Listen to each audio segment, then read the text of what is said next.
Welcome, everyone. This is Patty Love. I am the Program Director for Galliard Family Business Advisor Institute.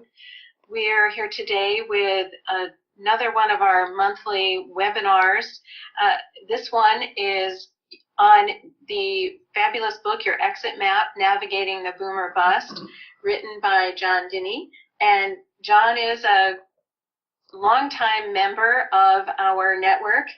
In addition to being a consultant and a coach to hundreds of business owners and CEOs and entrepreneurs, John is also an author and a speaker. He has written a couple of books, and we're going to talk about exit planning as it relates to family businesses today. So, John, tell us what's in your book and why you included that particular set of information. Oh, thank you, Patty, and thank you very much for inviting me. I enjoy my membership in Galliard and encourage exit planners all over the country to belong to it because it's such a complementary organization to the work we do.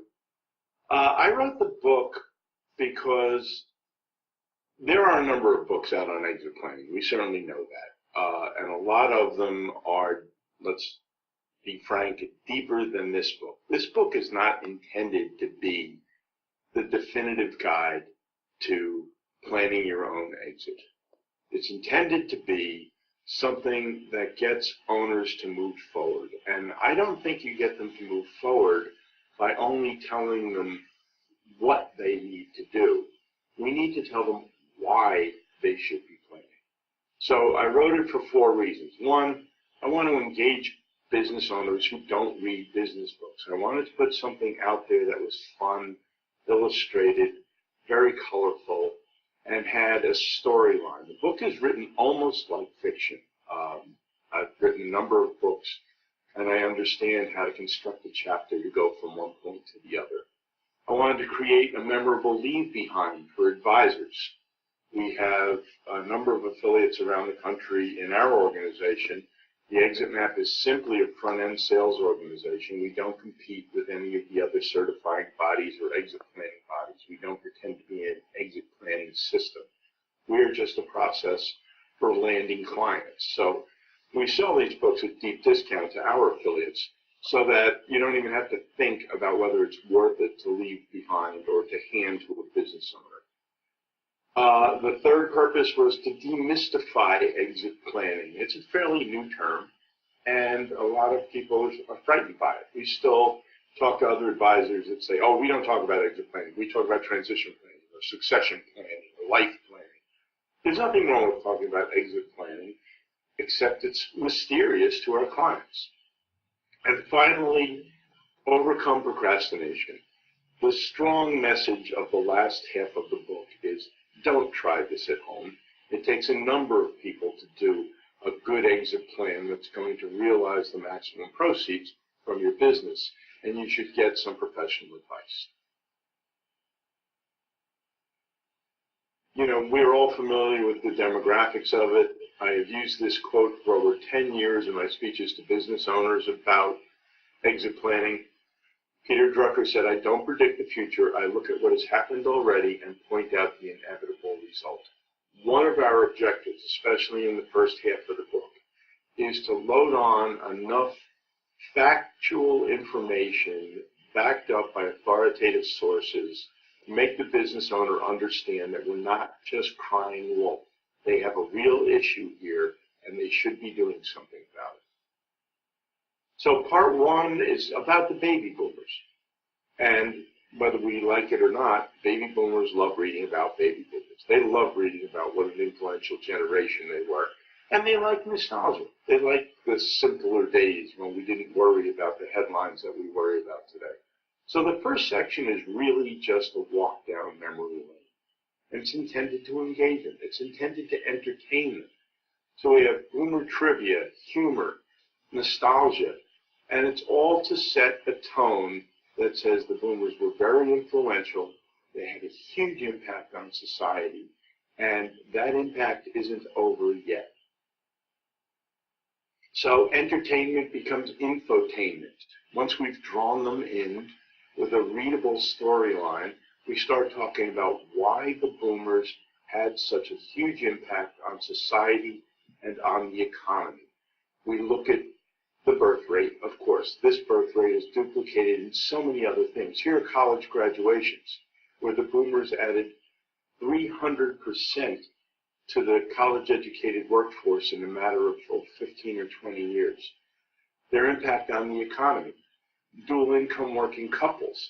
We talk about how in a 10-year time frame, the U.S. population grew by 11%, but boomer women coming into the workforce increased the labor pool by 30%. That's a huge impact on the economy. We talk about numerous examples of how the boomers just changed everything.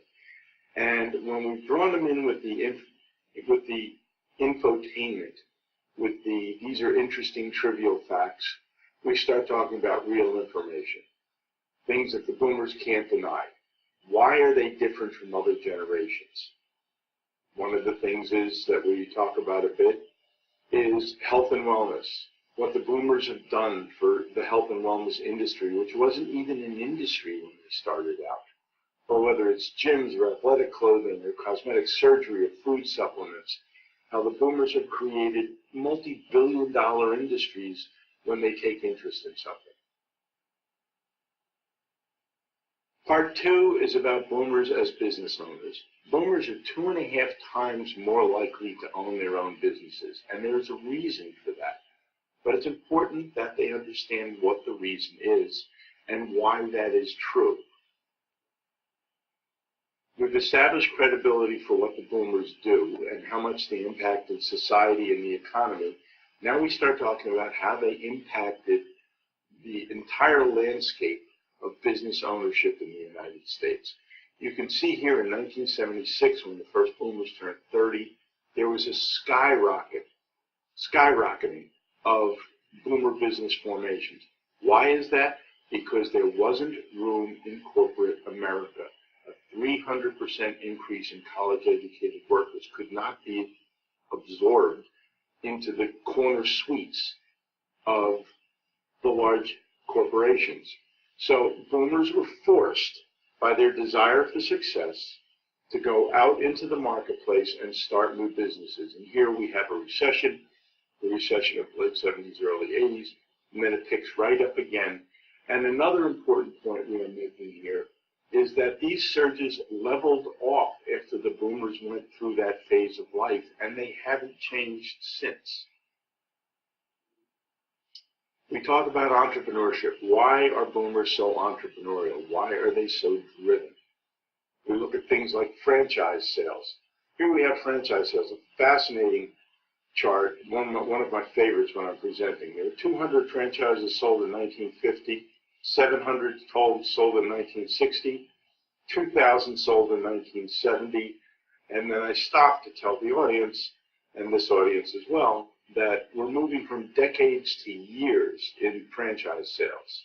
1975, 76, 77, 78, 79, and 80. A 1,000% increase in franchise sales in 5 years. Why was that? Because boomers were serving boomers.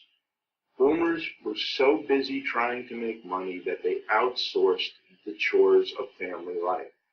So here we have an incredible velocity of money changing hands. Here we have, we'll start up at the top left here. We have a franchisee fixing automobiles. And he's doing it 50 or 60 hours a week.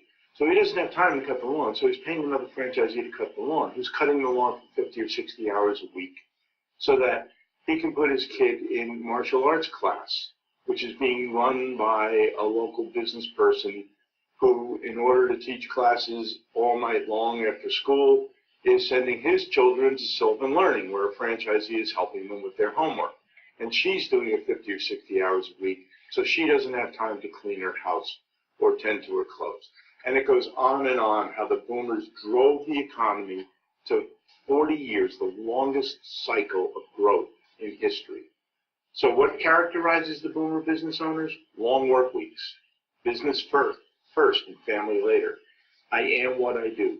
Boomers identify with their businesses to a level that no prior generation and no prospective buyers duplicates. They are the business, and they live the business. You know, Patty, I was talking to a group in South Carolina, a group of business owners, and there were an unusually large number of young entrepreneurs in there. About half of the group was Gen X and millennials. And I asked them, I said, how many of you would like to hear about an opportunity, with really fabulous opportunity for making money? They all raised their hands. I said, okay, well, you're entrepreneurs. I figured you would do that. All I want you to do is promise me that you'll work 50 to 55 hours a week for the next 20 years. And they started laughing at me. I said, what are you laughing at? They said, we're not going to work like that. That's crazy. Our parents worked like that. We're not going to do it. And I turned to the boomer business owners, who were the other half of the audience. I said, how many of you have worked 50 or 55 hours a week for the last 20 years? Every single one of them raised their hands. I said, how are you going to sell your businesses to these young people? They don't want your lifestyle.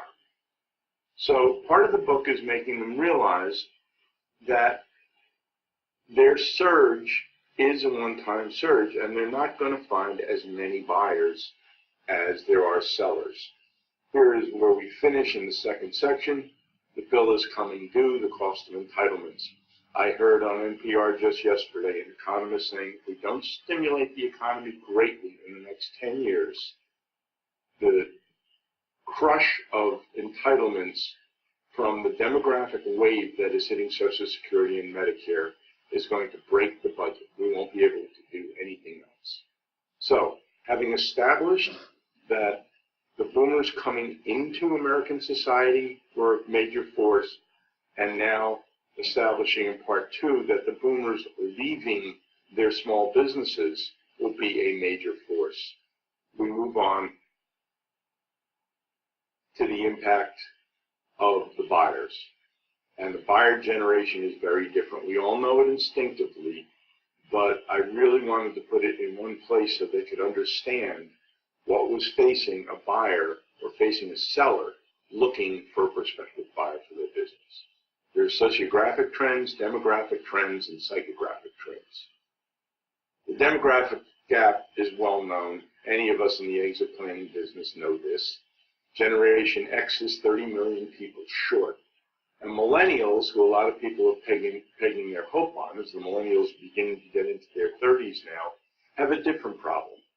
They graduated college deeply in debt, and their entry into marriage, childbearing, homeownership, and business and entrepreneurship has been greatly delayed. They're getting married later, they're having children even later than that, and homeownership isn't even as attractive to them as it once was to the rest of us.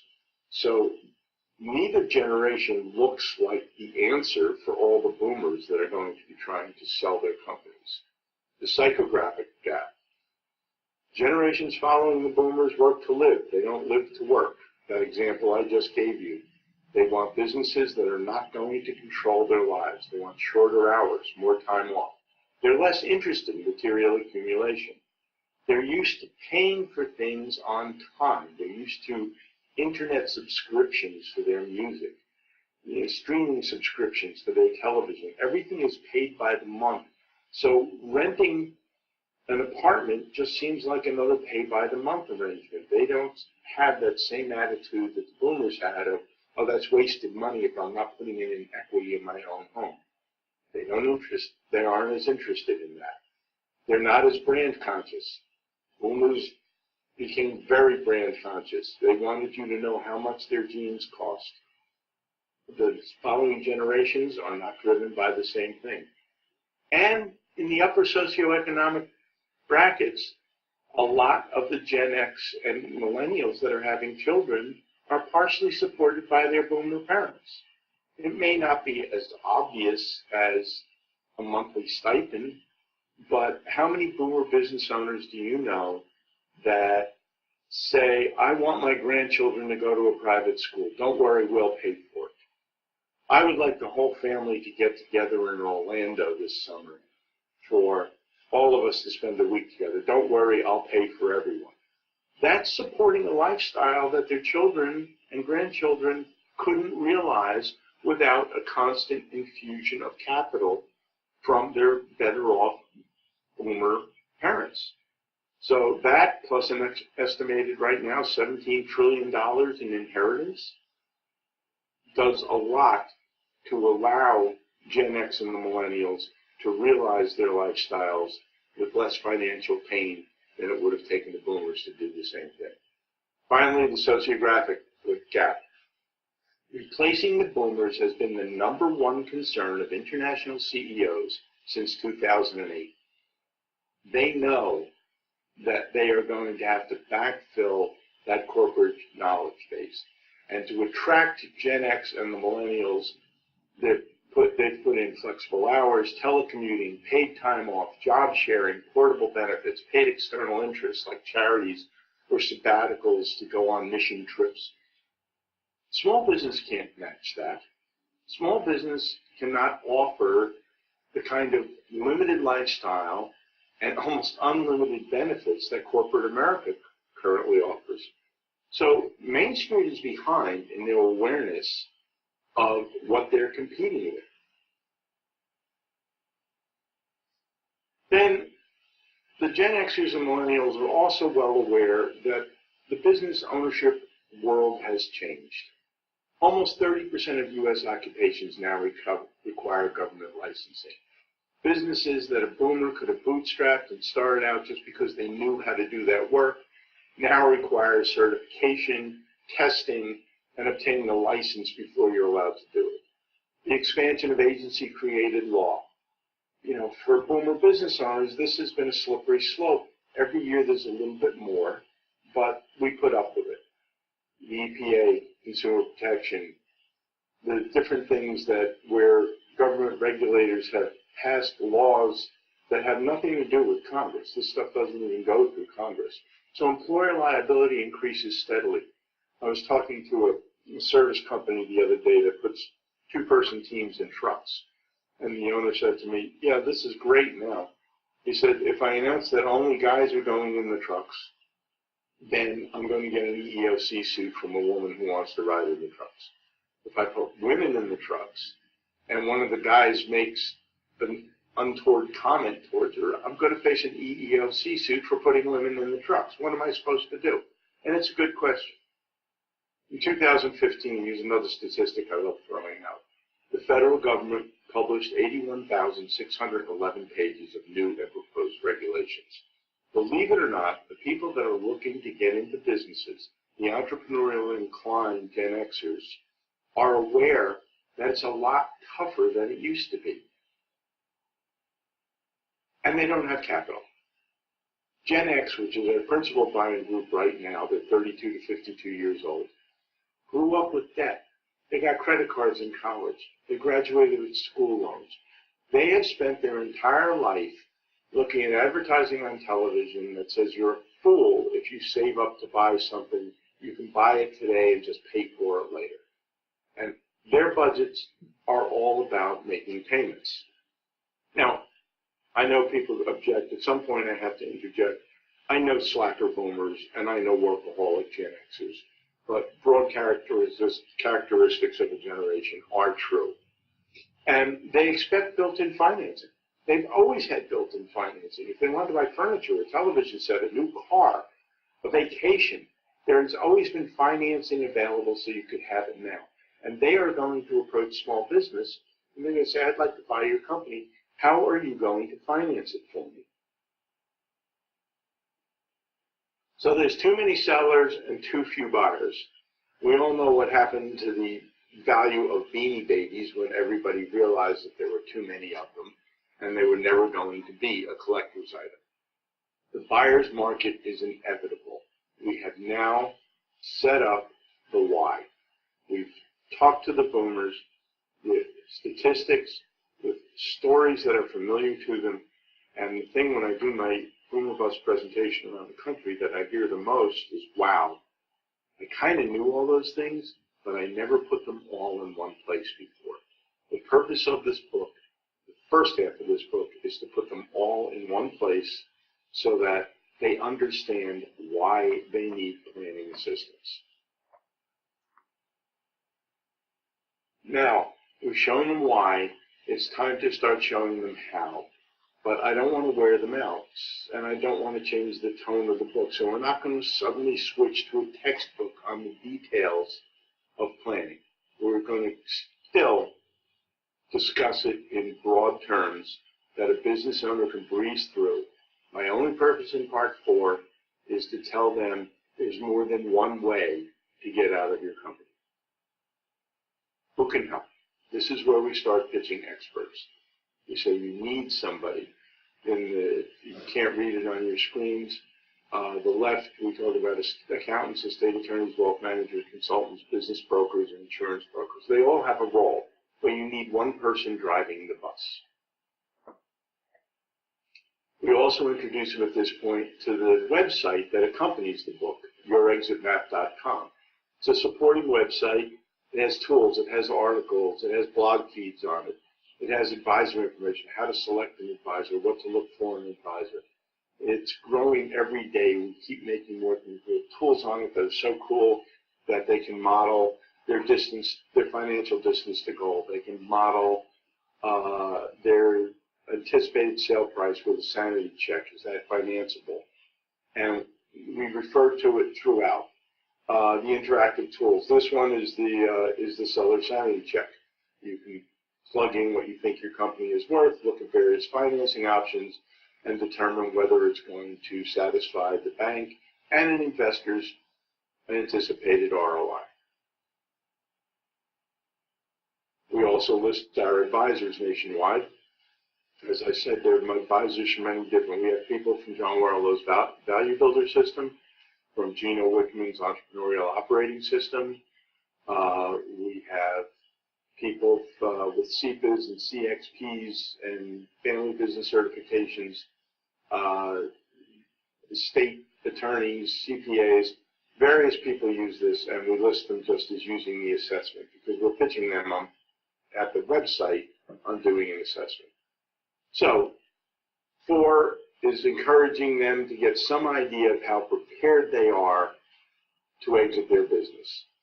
We tell them they can go to the site, use tools, experiment with different scenarios for themselves, and figure out whether they're close or whether they still have a lot of work to do. We also have instruction on the buyers in this section, what different buyers pay and why you may or may not qualify for particular buyers. And we talk about the neutral zone. The neutral zone is companies that are too big to be small and too small to be big. They throw off too much cash flow to really be affordable to an individual buyer on a Main Street level, but they're not over that $1 to $1.2 million mark that's going to attract the professional investors and the strategic buyers. What do they do? What are their options if there isn't a ready market for a company of their size and profitability? And we support this with a narrated video on the website. We have a video that's thankfully not my voice that discusses how these work. I've told people when I showed them this in a presentation that it was the single most valuable and illustrative part of the presentation was the 2 minutes that this was up there. Site visitors that take a preparedness assessment, which is 15 minutes online, will get the results, but the results will also be sent to one of our affiliates who can debrief them using multiple reports. So that brings us through section 4. There are many ways to plan. You need help to do it. Part 5, which is the last part of the book, talks about their options and why they don't want to try this at home. It is a very fast, high-speed, wind-in-the-hair look at how many different ways you can move forward.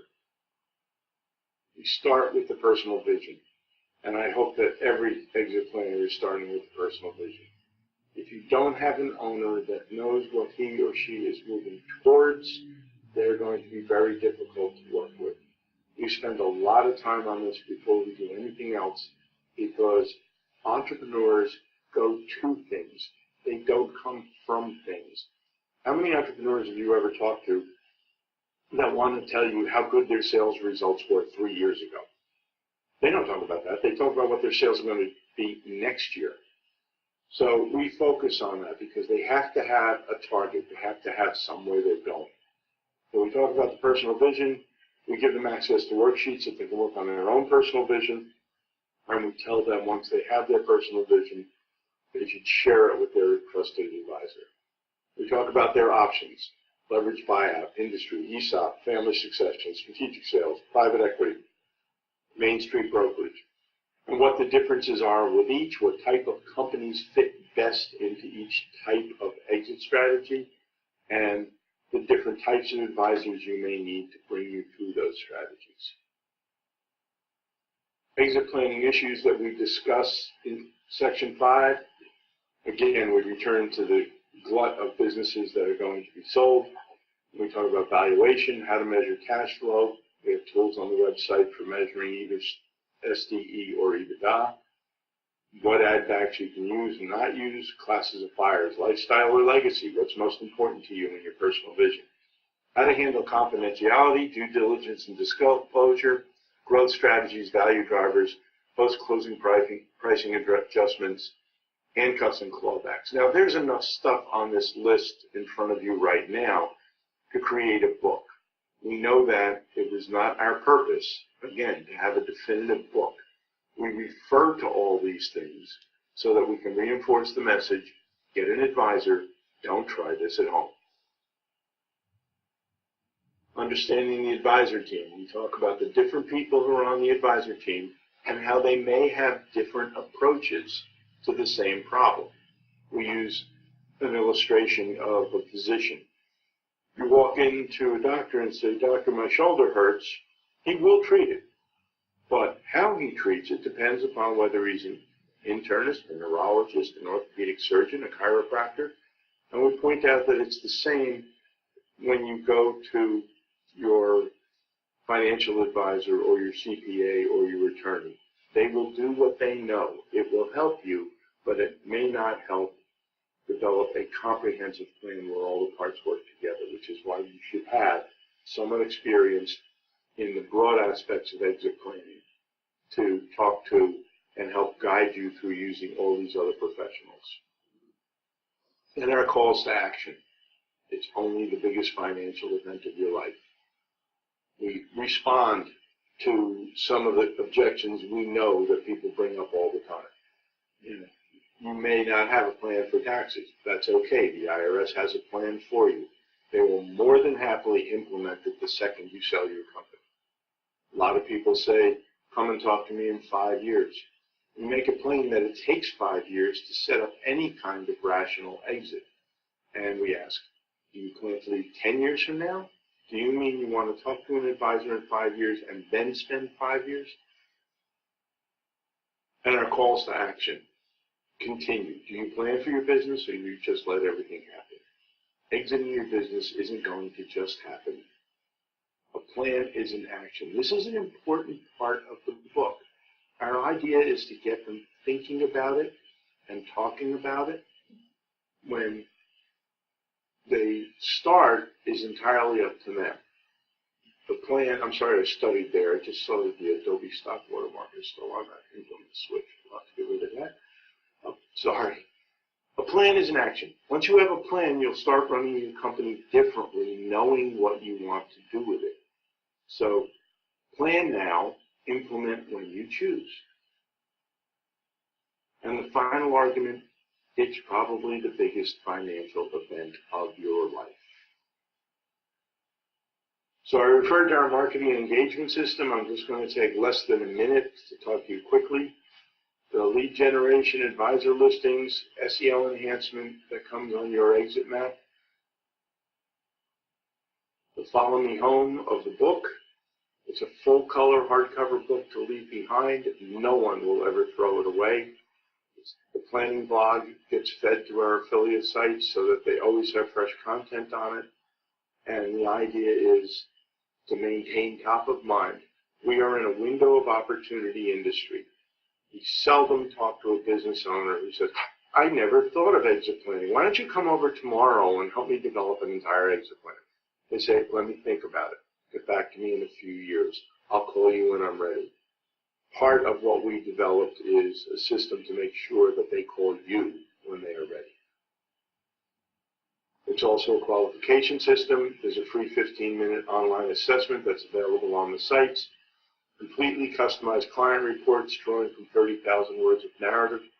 And the detailed results are available only from affiliates. I'm not going to talk about pricing here, but if you go to our website, you can take a test drive and see all the pricing, and I think you'll be surprised. It's very reasonable, and you'll understand why it's not competitive with any other system you use. Engagement is 2 40-page reports for debriefing. We have video training on closing an engagement, and it's flexible so that when you debrief a client, it's emphasizing your skills. Our video shows you how to customize each debriefing so that it makes you look in the best light. So if you're interested in the book, or if you'd like to take a test drive of the assessment product and the marketing system, it's test drive at exitmap.com. I encourage everybody to go and give it a shot. There is no cost to it, and you'll have a better feel for what we do. And I encourage you to look at the book, and I think you will find it's an excellent piece to give prospective clients to get them moving in the right direction. I want to thank Galliard, thank Patty and Lisa for inviting me to speak here, and it's been great talking to you today. Thanks, Don. That was really terrific. I do have a couple of questions, Patty here. Who do you think would be most interested in reading your book, and who would get the most benefit from reading it? It's designed for owners. It's really to move owners to action, and anyone who has experience in exit planning will enjoy reading it. Certainly, especially the first 3 parts, the nostalgia, the boomer surge, and the buyers. But an advisor isn't going to read it and say, oh my goodness, I didn't know you could do that with a company. A business owner will. And the idea is to draw the business owner along far enough so that they understand that there's a number of different ways to exit their company. Patty, you know as well as I that 80 or 85% of business owners, if you say, how are you going to get out of your company, they're going to say, oh, I'll sell to a third party in the next 5 years. And that is not, and what we make plain in the book, is that is not a real good strategy for an awful lot of businesses. Thank you. Another question I have is, what qualities in an advisor do you recommend that family business owners have, or what would you recommend that family business owners look for in an advisor when they want to work with a professional on exit planning? I'm biased there because I come from a coaching background. I come from 20 years of coaching business owners. And as I said earlier, I dig deeply into what the objectives are. I think the advisor who leads the team doesn't even have to have great planning knowledge, as long as he or she is willing to be the defender of the owner's objectives, whether that is, for a lot of Galliard folks, that is family transfer and setting up the family to succeed. They have to have, the advisor has to have the courage to say, no, that's a bad idea. I just had one, and I'm sure you've all had them. Somebody called me in the other day, and I don't think they're going to engage me because they, husband and wife, and they were pretty upset when they said, well, we just need help figuring out how to transfer the company to our 4 children. One is active in the business, and he'll get 25%, and the other 3 will each get 25%, even though they moved away years ago and have nothing to do with the company. And I said, that is a really bad idea, and if you're stuck on that plan, I can't help you. And I think you have to have the courage to do that, and I think business owners should look for somebody with the courage to do that. Terrific. Another question I had, and you've mentioned this a little bit, here at the Galliard Family Business Advisor Institute, our specialty is on working with family business advisors and advisors who work with closely held companies. So I'm just wondering if you can tell us a little bit about the nuances of exit planning for family business advisors. Well, and we've discussed this once before, Patty. We use the three-circle diagram in the book, and I know Galliard uses it as well. The overlap between ownership, management, and familial relationships. It's much more complex. A lot of people don't know, and I use this example quite a bit. Sir Isaac Newton's laws of gravity and matter and the attraction between two bodies only works for two bodies. None of those calculations work when there's a third factor, because it gets chaotic and you can't predict any single outcome.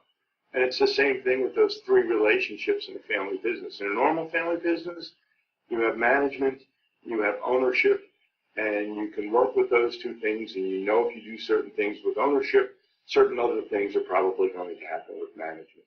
When you add that family factor, it becomes very complicated, and you need advisors that will tread carefully through that, understanding that there are unspoken, unseen, perhaps even unknown factors when you first walk in the door, and slapping down your pat formula. I can't even imagine somebody doing this, but I can't, if somebody comes in and slaps down a formula and says, okay, family businesses transfer like this, here's my formula, hire me and I will implement it, I would, as an owner of a business, I'd run in the other direction. Terrific. And I'm just going to toss one more question your way, which is, I noticed that I don't want to have you give too much away about your book, of course, but I noticed that you made a point in mentioning the importance of a third-party valuation to the exit planning process. And I wonder what you'd like to tell us about that. Except in the most obvious cases, or in very difficult cases, I actually am transferring a business this week in a leveraged buyout structure to employees where we couldn't do a valuation. And I won't mention the industry, but the industry has been hammered. They've lost between 75 and 80% of the companies in this industry in the last 10 years. And you would think that would make the company worthless. We don't have a comp since 1993 in the databases. But they're the last man standing, and for the little business that the employees want to run, they're the only people in town, and they will continue to do quite well, I'm sure.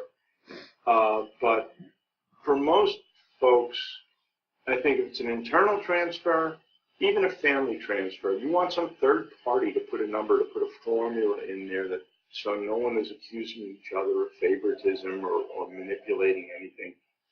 And for the third-party sales, yes, the market will decide, and an arm's length buyer and an arm's length seller are going to reach a price regardless of what the appraisal says. But I'll still recommend the third-party valuation, especially in a situation where I think the owner disbelieves what I think his realistic valuation is. I'll insist he goes to a third party if I'm going to work with him, because I don't want him looking at me and thinking I'm pricing it either high or low because it favors my own consulting purposes. Great, thanks for explaining that. I was really stricken by the notion that you raised in your book that many family business owners are really relying on the net worth of their companies as a significant part of their assets and retirement planning, and yet many of them have never had a third-party valuation. So yeah, see why that's really important. Sorry to cut you off, but my favorite I guess, fable, and I get laughs when I say this around the country to experienced exit planners. I said, the valuation where the guy says, I know my company's worth $5 million. And you say, why? And he says, well, I talked to a guy at a trade show that knew a guy in another state that had a company that I think was a lot like mine. And he said he sold it for $4 million, when I'm sure my company's better than that. So that's where I got my valuation. Very interesting. Well, John, thank you. This has been a really great and rich learning experience for me, and I'm sure that our members will really appreciate having this content available to them through our resource library, and also knowing that they can reach out to you for advice. And before we go, I just want to remind everyone that we do offer Family Business Advisor core trainings. We have a couple coming up in October in Rochester and November in Oklahoma City, and you can look on our website for other dates. Thanks so much, John. I really appreciate you taking the time to re-record this webinar. No, thank you, Patty. Too bad we couldn't get the audience in, but they asked great questions last time, and I think you duplicated most of them. So we should have about as much as we had last time ready to share. Thank you.